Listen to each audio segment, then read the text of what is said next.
Yeah. Hit a button and you're done. Cool. The only thing I haven't figured out is how to do the volume, how to tune, only have one volume going. Yeah. I mean, hit a button and you're done. Yeah. The only thing I haven't figured out is how to do the volume, how to tune, only have one volume going. Okay. I mean, hit a button and you're done. Yeah. The only thing I haven't figured out is how to do the volume. Okay, see, we have two voices going on. We have one volume going. Okay, let me close some of these windows. Hit a button and you're done. Yeah. The only thing I haven't figured out is how to do the volume. We have one volume going. Okay. Well, welcome everybody. It's Mari-Lyn Harris of Hard at Work, and we're doing a podcast with Sejal, and we're also live streaming on YouTube. And so part of the challenge welcome everybody. It's Mari-Lyn Harris having this Hard at Work, and we're doing a podcast with Sejal, and we're also live streaming. Okay. Well, welcome everybody. There. So let me go back. There we go. And so anyway, we're also live streaming on YouTube, like I said, and I'm still trying to figure out how to get the two volumes not going at the same time. But anyway, we'll just proceed. So welcome, Sejal. Thank you for coming back. I know it's early morning on January 1st, but we had scheduled this a while ago, and so we're just going to keep going. So Sejal, I know we did a program with you a few months ago, probably about a year ago now. And so now we're just doing an updated version and, talk about COVID and pivoting and all those important things. We all need to consider, especially during the pandemic and what businesses are doing now. So welcome, Sejal. And would you like to introduce yourself and maybe tell people, kind of things what you're doing now and how you got started? Yeah. Well, thank you so much, Mari-Lyn, for having me back. I always love talking to you anyway, but I really appreciate the opportunity to share my story as well. So I'm still doing the same thing, although a lot has changed since the last time we spoke. When COVID hit, I was, as you know, Mari-Lyn, I was doing all in-person live training, all focused in on helping organizations create cultures of dignity and respect. But I had put all my eggs into live in-person training. And then when COVID hit, I wasn't set up for virtual. So since then, I am now doing everything virtually. And, one of the things that has also changed since we last spoke is obviously there has been so much that's happened I tried to look up when we did it. It was actually before the pandemic is when we spoke. So, so much has changed since the last year, and I'm doing so many cool new things as well. Yeah, because we were talking earlier before this call that you had to pivot, and the pivoting going from live to virtual now, and you were telling me how often we tend to put ourselves in our own box of how things should go and how we should do them. So you want to share a little bit about that, or how your experience was that through that? Yeah, absolutely. It like a lot of us that dealt with such challenging situations last week, it was something I wasn't prepared for. And so I really had to figure out, do I still want to continue doing this work? Because I really do it for the impact. And so I wasn't sure if I can have that sort of impact and create the change that I'm trying to do being virtual. So I had to take a step back, really kind of regain perspective after I went through the nervous breakdown of all of that. But then when I took the step back, I put myself on a probationary period for like 2 months. Okay.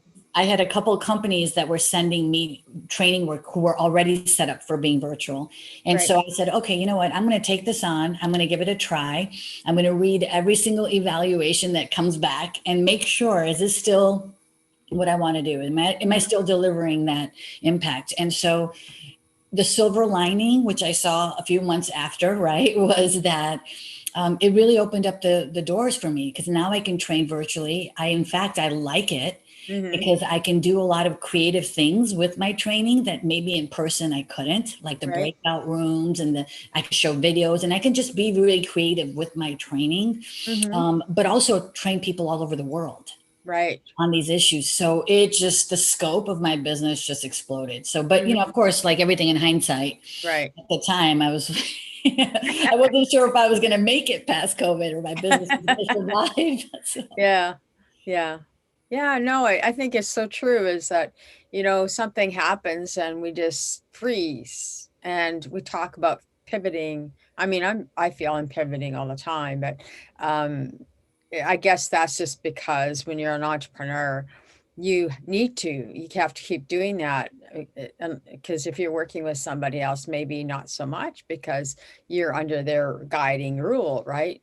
And we all have our own little challenges with that, or with or without it. I certainly learned that through my own experience that I'm just not cut out to be an employee. But given that, though, as a business owner, you really need to think about how you're going to pivot, and taking a step back, like you were said that you did, just really helped you realize, hey, I am still creating an impact, but it just looks different now. Yeah, and that the whole situation last year also taught me that big lesson of, really putting my mental health and well-being as a priority, because as a solopreneur, Yeah. it's very easy, and this, to Yeah. just, I can go really hard in my business, because not only do I love what I do, but it brings me a lot of joy. So I can really get OCD and obsessive over it. But Right. I realized last year that you got to step back, and you gotta, I feel my prayers and thoughts go out to everybody last year who Yeah. lost somebody during COVID, or Right. the racial movement, who are still battling all of that. But it made me really realize that I have to put my health first, because if I'm not healthy, then none of this other stuff matters at all. Right. And so I share that lesson, because I think a lot of people learn that lesson. A lot of people that I'm talking to have said the same exact thing, that these deeper, meaningful connections and Right. checking in on people to make sure they're doing okay and supported has to be a priority. Right. Right. And so what do you, with that statement, Sejal, what have you been doing? What have you learned about, self-care for yourself? Yeah, I'm a huge calendar person. I rely on my calendar. So if it's not on my calendar, it's not going to happen, right? So I use my calendar a lot to really sort of see, where am I spending my time, and making sure, am I carving out time for myself? Am I carving out time with just me and my son? Am I carving out time for my work? Am I carving out time, and just making sure that it's well balanced in my Right. approach? And so that's one of the big things that I did, but also just taking care of my mental state. Like it's hard work that I'm doing, and so it depletes me as well. And so I need to refill, and doing things like reading more, nature, hiking more, and having conversations with supportive people. That really refuels me too, is having those deeper discussions and conversations, because at the end of the day, I am on my own. And so I like to collaborate with other people who have different perspectives and that have different thoughts than I do. It really helps me see things from a different perspective as well. Right, right. And yeah, as you were saying that too, being, solo is sort of like when you're working with your clients, you're actually holding a lot of space for them, right? And so that's where your energy gets drained, even though you really love what you do, right? Yeah, So, absolutely. yeah. It's heavy So, stuff too. The emotional toll it takes on you too, and that's why I get it, and that's yeah. why I do the work that I do. That when people are working in places where they're being emotionally drained, or they're not being recognized for their work, or they're not being valued, or in a collaborative environment, that's not going to let them perform at their peak Right. levels, and that's why I think it's so important for put well-being of your employees first. To all the leaders that are listening, Yeah. make it a priority, because if your employees are taken care of, they can take care of you. If they're struggling and you're not supporting them, then they're not going to be able to perform the way you need them to, and want them to, Right. right? Right. Right. Yeah. Yeah. So what do you find right now that the current issues besides mental health and holding space for people and connecting with them? What are some of the issues that you're finding the clients are going through right now that really need your help? Well, there's so many. The first thing is with the pandemic. I mean, we've never seen such a huge wave of people working from home. We've got Hmm. over 50% of the entire workforce is now working from home. Right. So lots of organizations need to deal with the laws that are constantly changing about how to, when people need to, how to notify people if they've been in contact with somebody, what are their options, how the company handles these situations. So that's a lot of what I'm dealing with. The Hmm. remote technology piece is another piece. I mean, Right. here you were companies that were saying we can't let people work from home, and now everyone's working from home. So there's a lot of those issues, and that and then just incivility in general. Just this Hmm. last year has increased to the to the other level. I Hmm. mean. And it's important to recognize that just because people are working from home doesn't mean they can't do it remotely or using computers and their text messages and social media to continue to harass or engage in those behaviors. So for a lot of the companies that I'm working with, it's about reminding them that, hey, by the way, your culture still needs to be priority, even if they're not all there in front of you, because Right. it's still happening, if not more, because of everything that's going on out there. So Right. those are some of the issues. And then another issue that I've been talking to some of my clients about is, we're seeing some of those multi-generational bias issues creeping Right. in. Where we've got different generations working together. So how do we communicate effectively? How do we reduce that bias in the workforce? So those are also some of the issues that I'm dealing with. Mm-hmm. Mm-hmm. Yeah, you brought up many issues that I think employers and employees now have to work with and engage in a different way, right? Because if you're face to face, it's easier to have that conversation than, from computer screen to another screen. Although the video does help with some of that because you can see the expressions and you can see the pain maybe they have or not having, so those type of things. So how do you help people deal with all these issues? What is do you have a method or a strategy of how you work with everybody in different issues? Yeah, it all depends. I mean, so as you know, I'm an employment lawyer, so I've litigated cases from 2003 till about 8 years ago. I was a litigator and I was representing leaders on Right. cases that dealt specifically with harassment, discrimination. And Right. so I did that. I've worked in that space and I've learned a lot in doing that work about what Yeah. we shouldn't be doing so we don't Yeah. get sued. So and then I've also done a lot of workplace investigations that dealt Yeah. with discrimination and harassment. So I've seen it from a nuts and bolts perspective. So Right. I've done the legal work, I've done the policy work where I've helped organizations draft the policies, Yeah. help them create their structures with regards to the investigation process.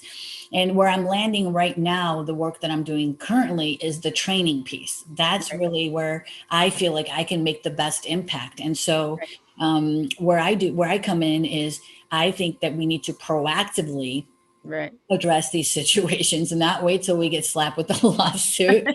So I am out there just working with organizations and provide training on a lot of different topics. But again, civility is my focus is Hmm.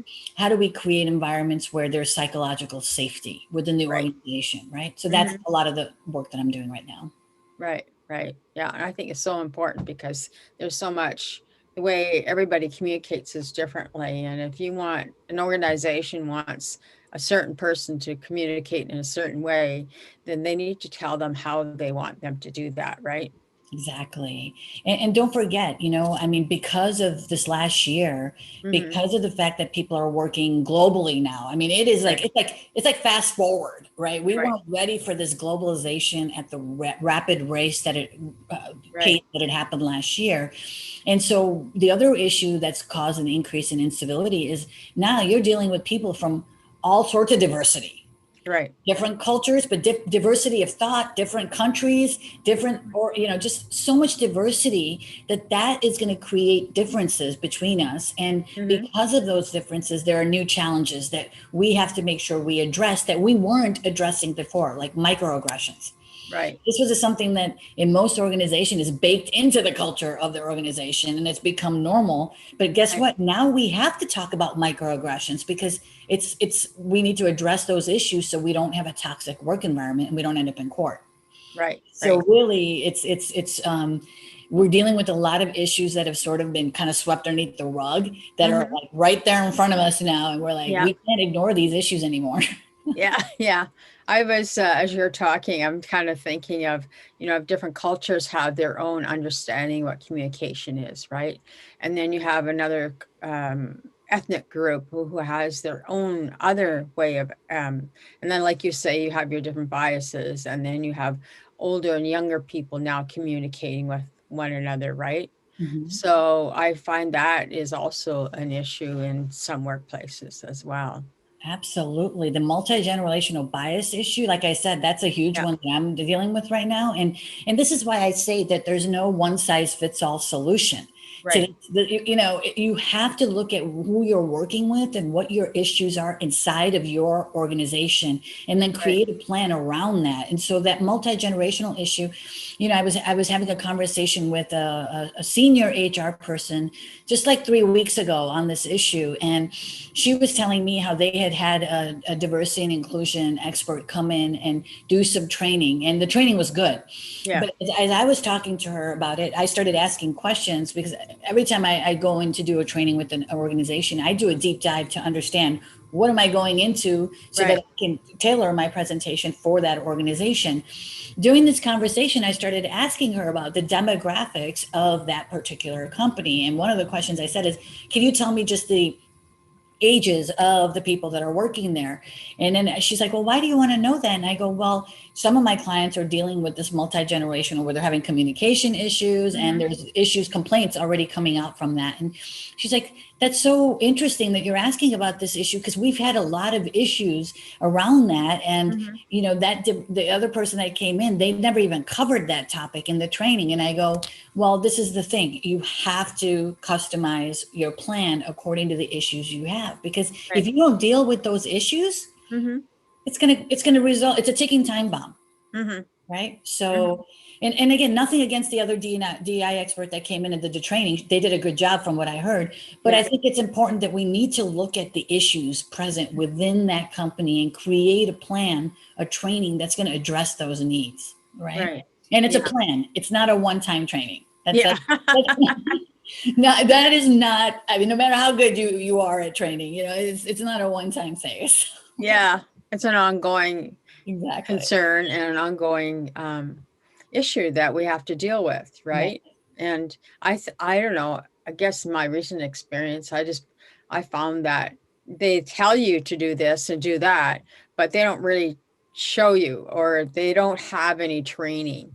And when I did ask about training, is, oh, we have our whole training department that looks after that. And I'm like, okay, where is it? Yeah. Or one of the people said to me when I first started, they're like, oh, what you're talking about is soft skills. Like, it's no big deal. I'm like, what? It's not soft skills. It's the skills that are necessary for people to get along at work. Right. Yeah. So I think, and and in most smaller businesses, they may not have, a training department per se, but that's when I think small, I don't know about you, but I would think that smaller companies are more proactive than maybe larger organizations, because they can, bring in somebody, and just say, okay, what's our plan? What should we do? And that type of thing. Do you find that? Yeah. And I just want to highlight the importance that size does not matter. Yeah. If you've got one employee, you got to set the culture up. And Right. 'cause look, there's plenty of research out there that says the more you tolerate within your organization, the more that's going to result, right? If you've got an organization where it's there's harassment that's happening, even if it's 2 employees or 3 employees, it's going to impact the culture of that organization. Right. So you want to start from day one and create a culture where it's not going to happen in the first place. Let's not wait Yeah. for it to happen and deal with it. Let's make an environment where it's not going to happen to begin with. Yeah. Right? Yeah. Yeah. Yeah. Yeah. But like you're saying, it may not happen, but you still have to prepare for it. Absolutely. And if it does happen, what are we going to do about it? Correct. Right. And that's Rather than just, go on and on with whatever that they don't want to deal with it. that's a huge piece that you just talked about. That's a huge piece in that. Yeah. How are you going to create psychological safety within your organization if people, when they make their complaints, nothing is done about it, or it's not properly investigated, or there's no discipline, or there's no action taken by the organization, or worse, institutional betrayal, right? So absolutely, if leaders say one thing and then the organization does something else, you're not going to be able to create a culture of trust. Right. Yeah. Yeah. Great points. So, Sejal, tell us some more about anything you want to share. I know we just said we kind of do an update about what you've been doing. It sounds like you've been doing a lot, actually, considering the COVID and the pandemic and how to help people. And so what else do you want to share about what you've been busy doing? I would just have one piece of advice for leaders going into this new year. And I'm so excited that this is the first day of the year. First day of a new year, 2021. My first advice out to the world, the leadership out there that's listening in 2021, just in light of everything that we've gone through this past year. There was a quote by Peter Drucker, and he's like this huge management consultant, and he said this quote, and I wrote it down because I wanted to share this. Yeah. The greatest danger in terms of turbulences, not the turbulence itself, it is to act with yesterday's logic. Right. So we are here now on the first day of 2021. If you really want to create a culture of civility, but I would even go a step further. Right. I'm going to stretch it, this comment, to say, if you want to create a culture that's anti-racist, which is hopefully most organizations, if not all, but we don't know. I don't know. But if you are one of those organizations that is committed to creating a culture of true inclusion, you have to be an anti-racist organization. There's no way around it. Right. And so my advice to leaders is look within your organization, at each leader, at all levels of your organization. Not just say it, you have to actually talk to each leader and find out, are they all anti-racist? If there's even one in your organization that is not anti-racist. So make it a leadership quality that's mandated to work at your organization, that you are anti-racist. And if they're not, because not everybody's there, then support them, give them the education, the skills, the training, so that they can choose, if they choose. Now that's the thing. There may be people out there that don't want to be anti-racist, and then maybe it's not a good fit for the organization. Don't skirt that question. You got to ask that question, because one anti-racist leader can create a crack and impact the psychological safety of your entire organization. So you need to figure out and support and get people there. That's my one advice to everybody, because look, being anti-racist is required because we need to talk about these hard issues. We need to talk about equity. We need to talk about white supremacy. We need to talk about racism. We need to talk about privilege. And these conversations are hard. They're uncomfortable, but it's your leadership that needs to be having and being included in these conversations, and they need to want to be there. And if they're not, then they maybe need to move on and go to a different company because it might not be the right fit. Right. So that's my advice to everybody. So that's what I want to say to leadership. And then, I think it's my, yesterday I watched this, there was a festival, it was called Hope Fest 360. It was a long, like 8-hour video, and I watched it all day. And I just want to say, I feel hopeful moving into this year. I feel optimistic. I feel positive. And I just think that we can all do something I think the point is we can't be on the fence. Right. You have to make a decision. Are you anti-racist or not? There's no neutral.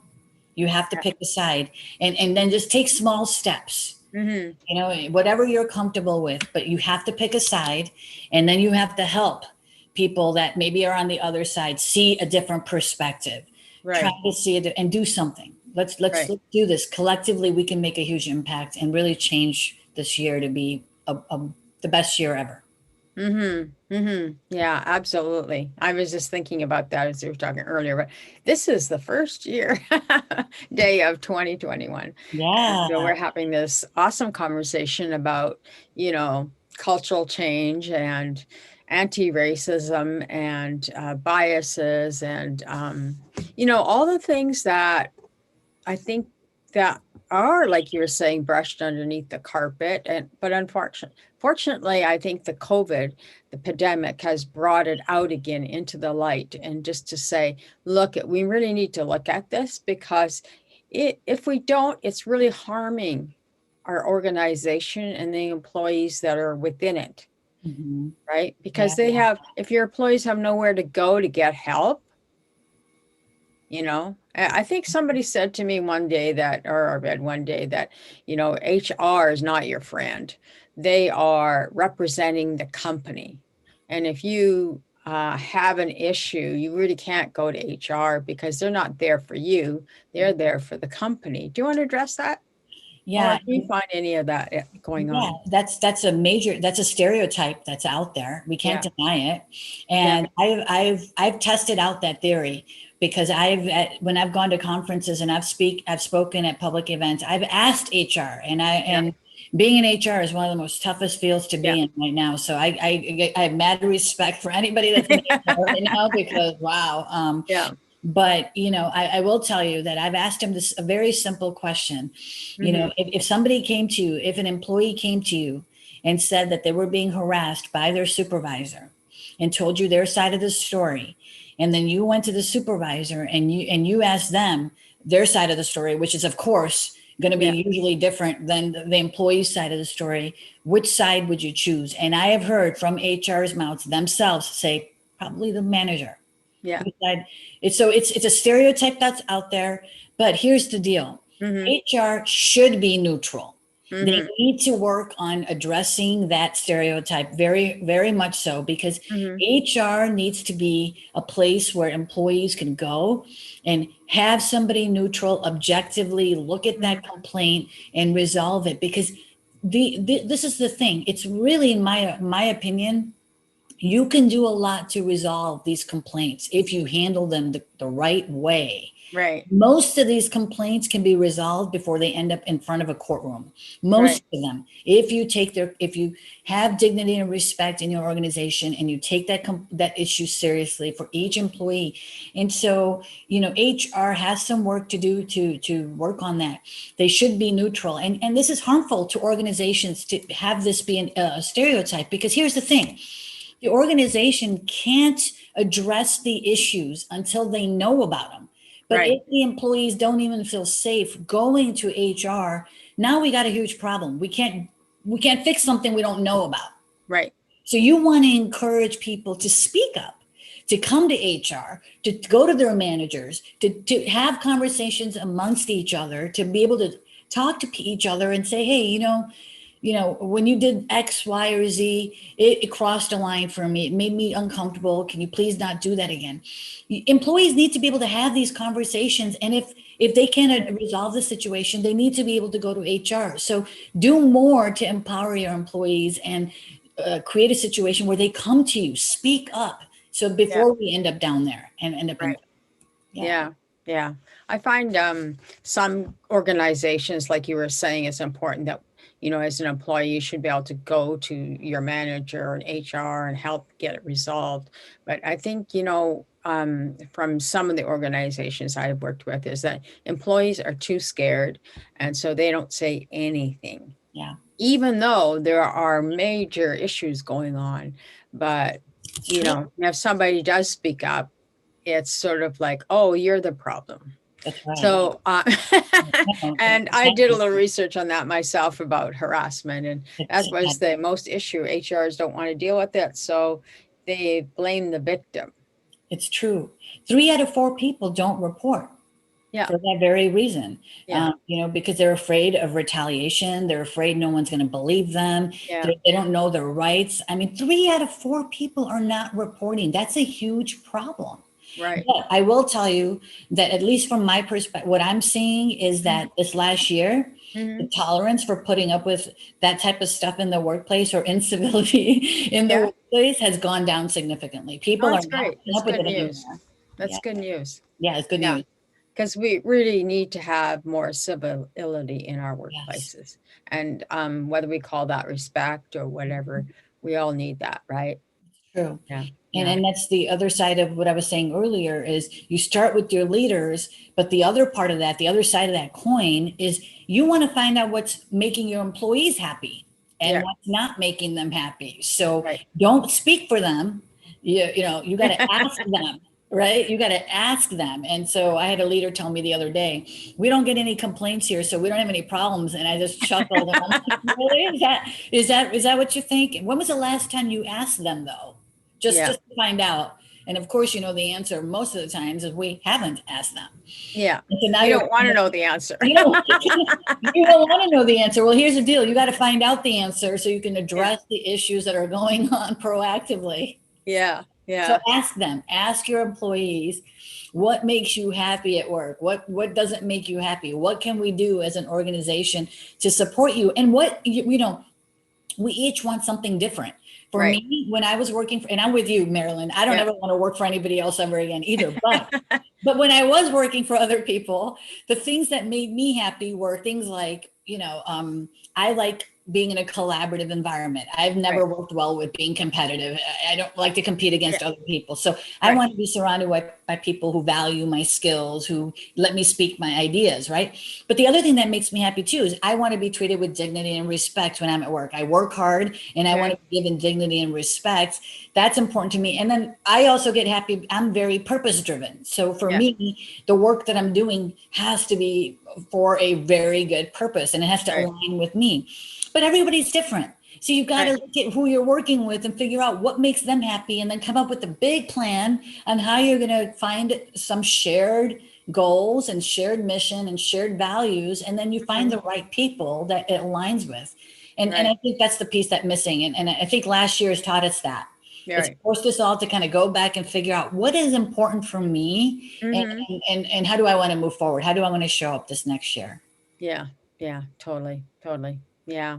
So Sejal, tell us a little bit how they can get a hold of you and what kind of help you can help organizations with.